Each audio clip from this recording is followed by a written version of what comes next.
Up next in the broadcast, after patching together a compromise to start a parliamentary probe into April's deadly ferry disaster, the special ferry law goes back to political deadlock as bereaved family members want to block the ruling party's involvement.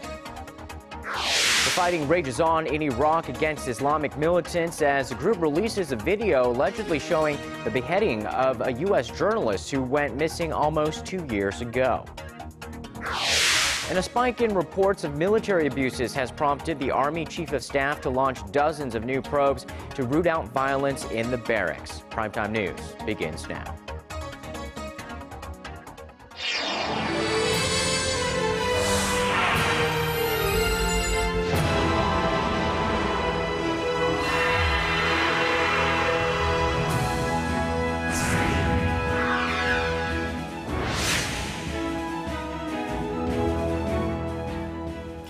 You're tuned in to Primetime News. Welcome to the program. I'm Sean Lim. And I'm Kang Tae. Thanks for joining us tonight.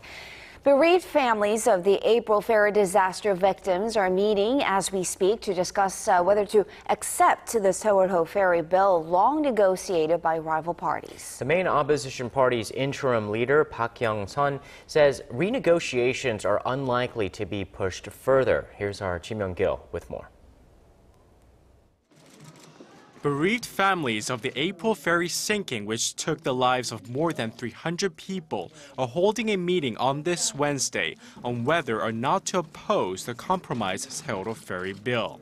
Rival parties' floor leaders had ironed out a deal on Tuesday that will make the ruling Saenuri Party receive approval from the opposition party and the victims' families before nominating 2 committee members, ending weeks of partisan bickering over the special bill.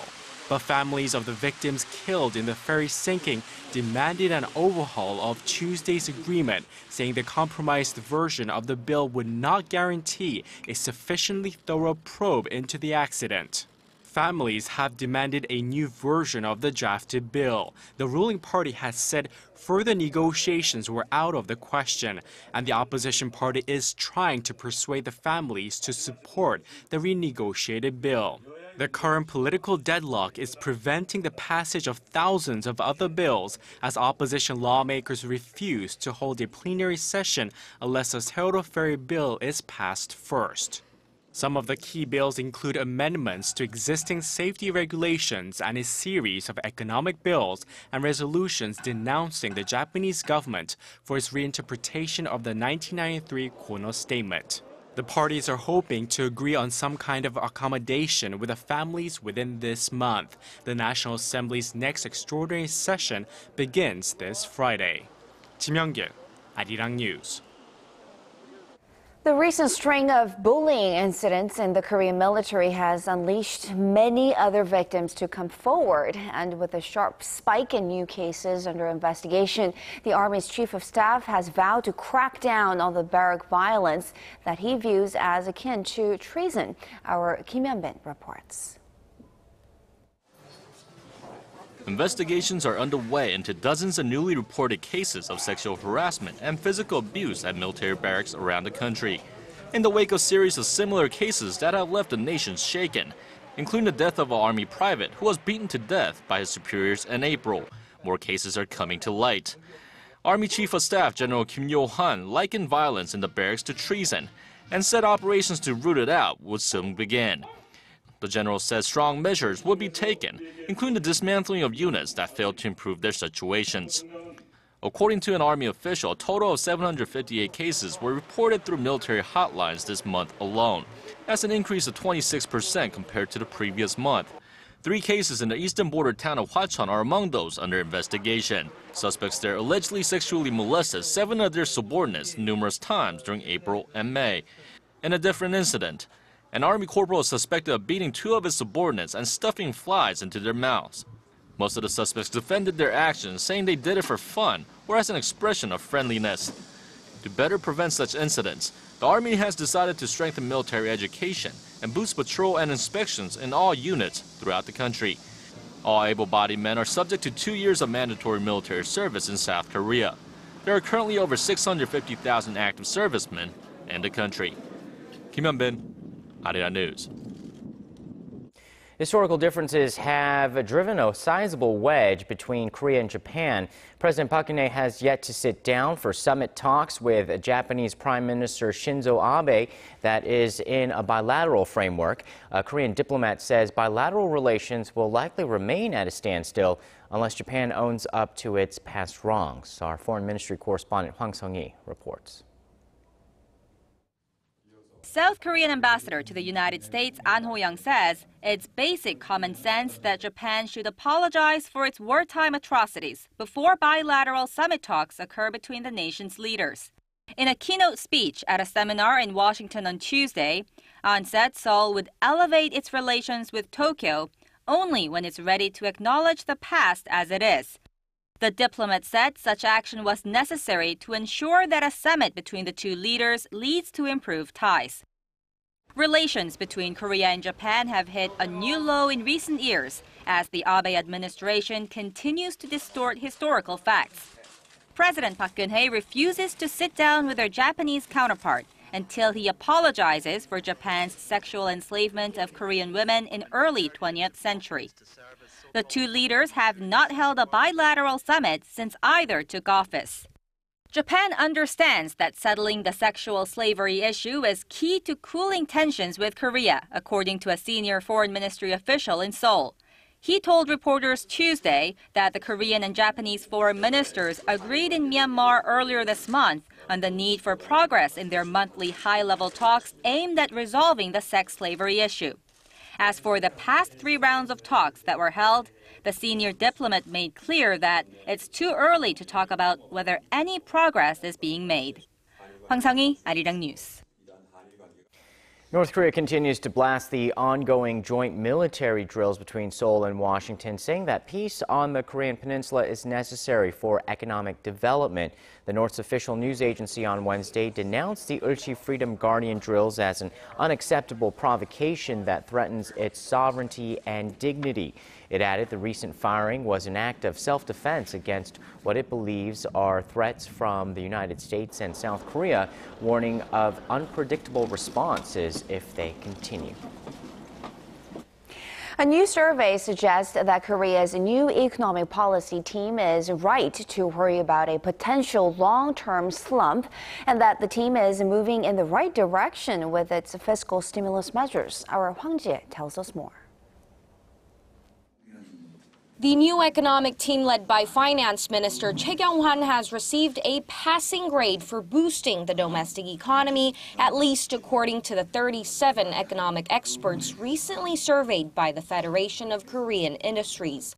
More than half of the respondents said the set of government stimulus measures proposed are sufficient for propping up the ailing economy. Just around 15% of them thought they were not. The experts surveyed also said that government measures should focus on boosting domestic demand by removing excessive regulations and running an expansionary fiscal and financial policy. While around half of the experts expressed concerns about the Korean economy falling into a low-growth trap that resembles that of Japan, the other half were more optimistic, saying the domestic economy is on a recovery track, but that the momentum has slowed because of the ferry disaster in April. They cited the sluggish real estate market, mounting household debt, and worsening consumer and business sentiment due to the ferry tragedy as the biggest challenges currently facing the economy. As for the long-term problems, the experts pointed to the absence of new growth engines, slumping private consumption and investment, the low birth rate, and Korea's aging population. The majority of the experts expect that domestic demand will return to the level seen just before the April ferry disaster if the government measures are implemented as planned. Hwang Jie, Arirang News. Samsung Electronics is expanding its business portfolio. It's acquired a 100% stake in QuietSide, a U.S.-based retailer for home appliances. It's declined to give further details, including the price, but some reports are estimating the deal to be worth $24 million. Samsung Electronics says this deal is expected to help expand its distribution channels in the North American market and to create synergy in its new growth engines like smart smart home. Samsung last week purchased another U.S.-based firm, a platform developer, SmartThings, which develops applications that monitor, control, and automate devices at home.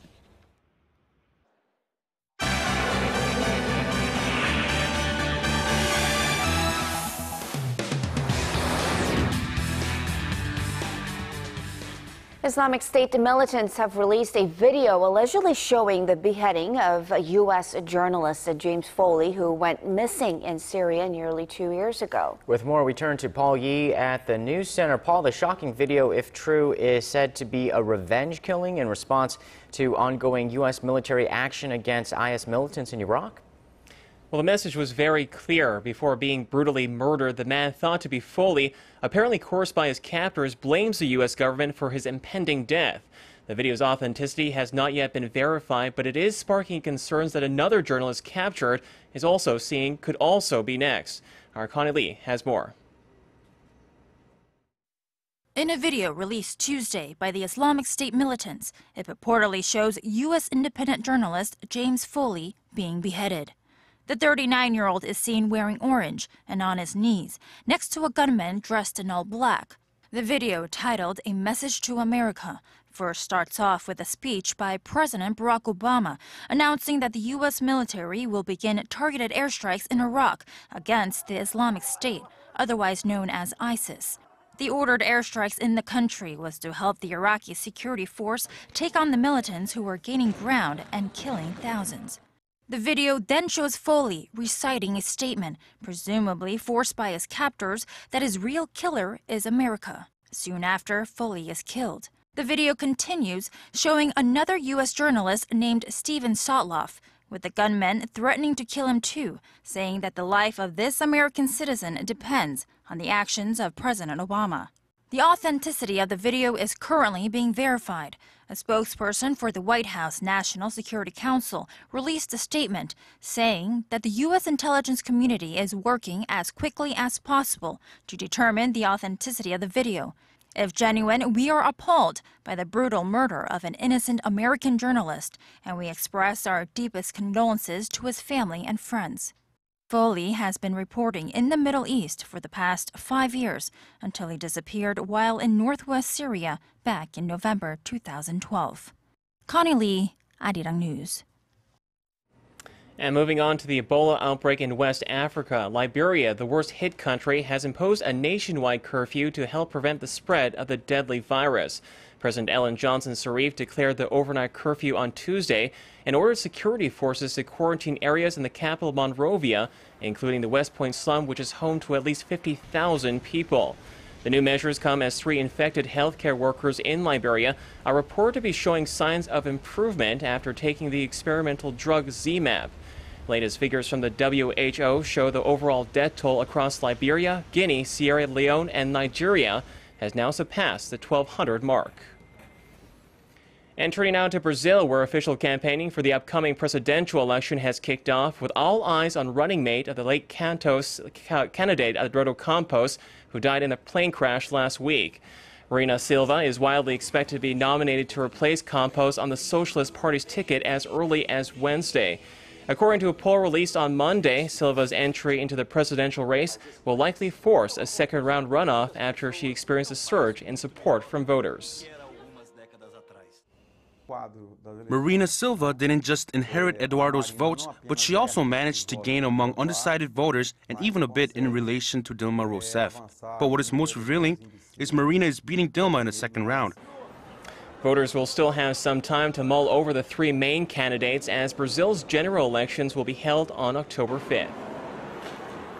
And finally, switching gears, Ferrari has claimed the world record for the most valuable car sold at an auction. The red 1962 Ferrari 250 GTO Berlinetta won the title when it fetched for over $38 million on Thursday at Bohm's auction house in California. The Ferrari GTO is highly coveted among collectors, not only for its beauty, but its racing pedigree. In 1962, the almost new GTO crashed during a race near Paris, killing its French driver. The car was then repaired in Italy and sold in 1965 to Fabrizio Violati, who went on to drive the iconic Ferrari in a classic car and racing events for almost 40 years until his death in 2010. And that wraps up our look at international stories making headlines around the world. I'll see you back here tomorrow night. Your gateway to the day's biggest stories in Korea and around the world. Breaking news, the hottest interviews, and a whole lot more. Join Arirang Sean Lim and Kang Chae-ri from the heart of Seoul. Begins now. Primetime news, weeknights, live at 10 on Arirang TV.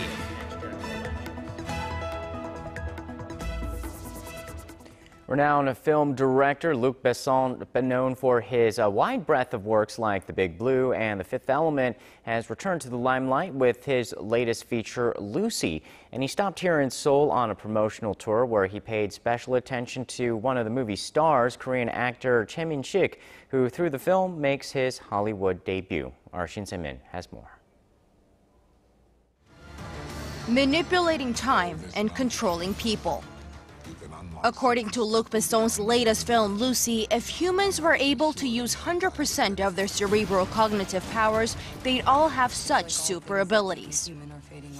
The movie stars Scarlett Johansson as a character who accidentally gains superpowers from a brain-enhancing drug and lays revenge on the dealer who sets her up, played by Korea's own Chae Min-sik. Besson's twisted plot was inspired by the old myth that human beings use only 10% of their brain power, an idea that's impacted the director. As an adventurer, I always challenge and experience all things myself, and I have personally become more picky as an audience member over the age of 50. I've been working to make a solid film that contains both action and a thrilling psychological element, and Lucy is it. Besson is known worldwide, but this film marks the first Hollywood debut for Chae Min-sik, and many media outlets have applauded his performance, even saying that he saves the film. While promoting the movie, Chae said it was an honor to work with such a renowned director like Besson, adding that he learned a lot from the experience. Already garnering box office earnings of over $130 million worldwide, this psychological action thriller is expected to hit the Korean theaters on September 4th. Shin Se-min, Arirang News. And staying with the global film market, Korean period blockbuster Roaring Currents has jumped the pond, making an impressive splash in American theaters. According to CJ Entertainment, the film earned over $560,000 in just 3 days after its premiere in North America last Friday, a record for a film distributed by Korea's largest distributor. The film, which depicts Admiral Lee Sun-shin's famous naval victory against the Japanese in the 16th century, is currently being screened in 30 cinemas in major cities across the United States, including New York, Seattle, and Virginia. Over the summer, we've been seeing numerous musicals to take stages throughout the country, and the Sejong Center is one of the venues, of course. But before the end of this vacation season here in Korea, there are a couple more you might want to check out. Our Im Yoon-hee gives us a sneak peek. The Italian classical composer comes back to life on the musical stage. A pivotal figure in the development of 18th century operas, Antonio Salieri taught some of the most famous musicians of all time, including Schubert, Beethoven, and Liszt. But throughout history, the classical composer has been hidden beneath the shadow of Mozart, his arch-rival. Now, the story of Salieri and his musical career comes into the spotlight as a dynamic and engaging performance. Also at the Sejong Center, for 2 nights only at the Grand Theater, one of the most beloved operas is set to take the stage. A collaboration between Korea's Seoul Opera and Italy's Rome Opera House, Tosca is one of Puccini's most performed tragic operas. It's a story about love and death, and the captivating opera singer Tosca, who falls in love with the artist Cavaradossi. Tragedy awaits this plot of love and jealousy, a performance being put on by the experienced and talented Italian artistic team, along with some of Korea's top opera singers. Im Yoon-hee, Arirang News.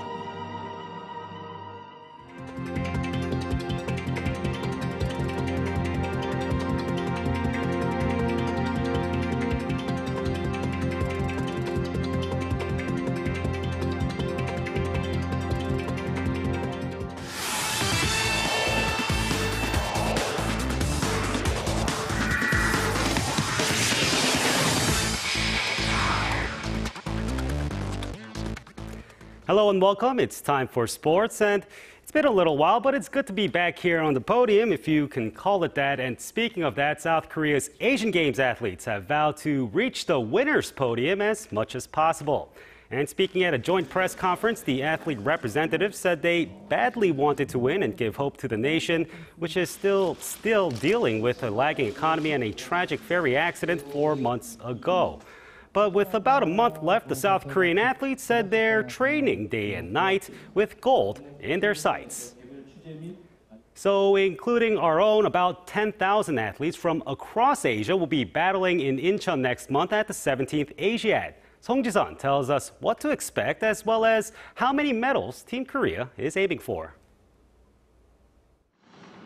It's the third time Korea is playing host to Asia's biggest sporting event, and the home field advantage has Korean athletes feeling confident.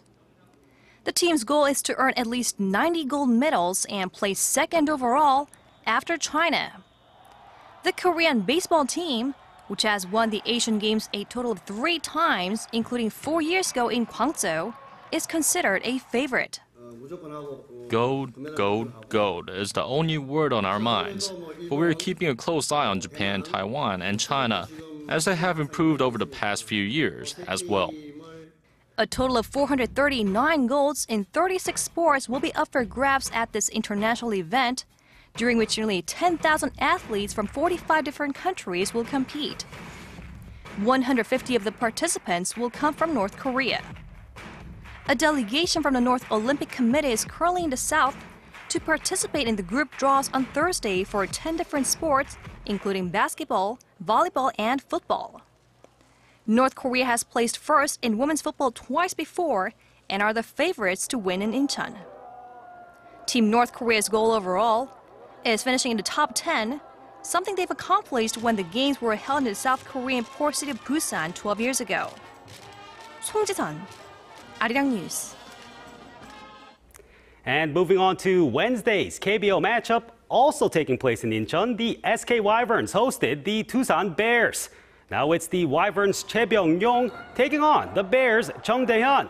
Now Tusan nabs the 1-0 lead in the second inning, and that's all before SK's Park Jung-kwon smacks the long ball in the bottom of the frame to tie it all up. Now crucial moment, third inning, Lee Won-suk gets walked, then Kim Jae-ho follows suit. Tusan regains the lead.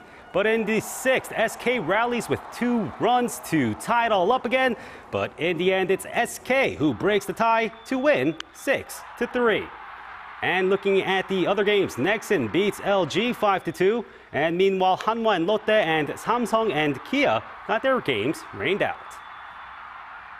And leaving that there and moving on to AFC Champions League action, the Pohang Steelers hosted FC Seoul in their quarterfinal first leg, and despite a hard fight, it ended in a 0-0 draw. The second leg takes place next Wednesday. And now let's talk football overseas. Bayer Leverkusen defeated FC Copenhagen in their Champions League playoff first leg, thanks to their South Korean playmaker. That is Son Heung-min, who netted one right before the half to break the 2-2 deadlock, giving him his first ever Champions League goal. It puts Leverkusen ahead by 1 going into their home leg next week.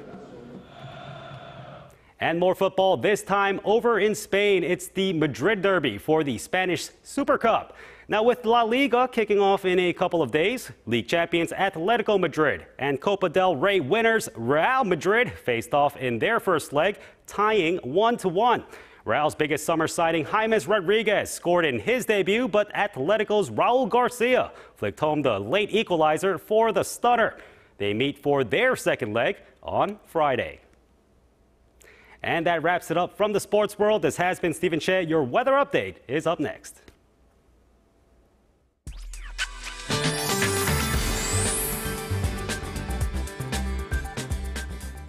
Hello and welcome everyone. I'm Kim Bo-kyung.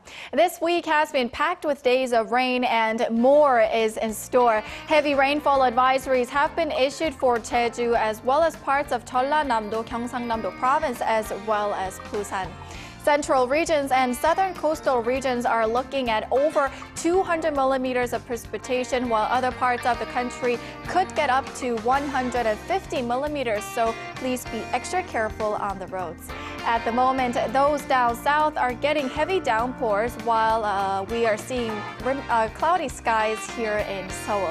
Overnight, heavy precipitation of more than 30 millimeters per hour accompanied by strong winds is expected for the southern regions, and this will make its way up north, pouring showers in the central regions from late tomorrow evening through early Friday morning. On to Thursday's readings. Seoul hits 23 while Daegu and Busan reach 26. As for other places, Daejeon and Jeju hit 27 while Dokdo makes it to 23. That'll do it for now, but I'll be back with more updates after midnight. See you then. Thank you very much, Bo-kyung, for that, and thank you for watching Primetime News. I'm Kang Chae-ri. I'm Sean Lim. Enjoy your evening. We'll see you soon.